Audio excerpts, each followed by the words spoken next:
Mark, it's been an exciting conference, and we've focused on 3 areas: that telehealth, CAR-T, and care coordination. But I'm interested to hear a little bit more on your perspective of the general convening of a group like this to focus on IO policy. What do you think is the importance of that and the uniqueness of a forum like this? Yeah, well, I mean, I thought it was a great day, and it was an interesting mix of people that were here today.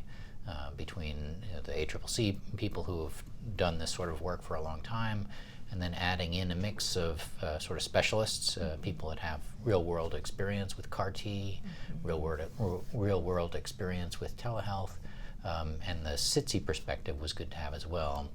Yeah. They've been a group that has, for a long time, been at the forefront of kind of the academic research aspects of immunotherapy, and for them to combine their knowledge with what ACCC brings, that is the sort of real-world experience of how care is actually delivered to patients across the country.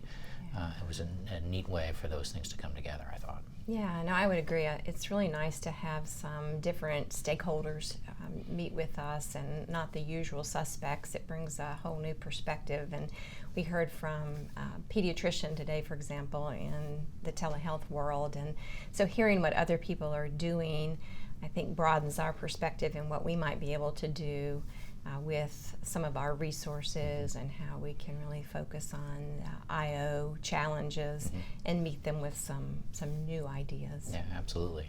Because I think a lot of us are left guessing about how to manage the rapid pace of change that we've come up against, and to be able to take great ideas that come from individual locations, not have to reinvent the wheel is a great, efficient way of doing things. Yeah. And bridging from today to the future, because even though the consensus in the room, I think, today was that the current CAR-T products that are available are probably not easily rolled out in the community for cancer care, but this is not going to be a static space, right? So in the future, we're going to have 2nd and 3rd generation CAR-Ts, and so how do we start to prepare for that? How do we educate private practices and community cancer programs to be prepared for when the toxicities are more manageable and the products are more deliverable?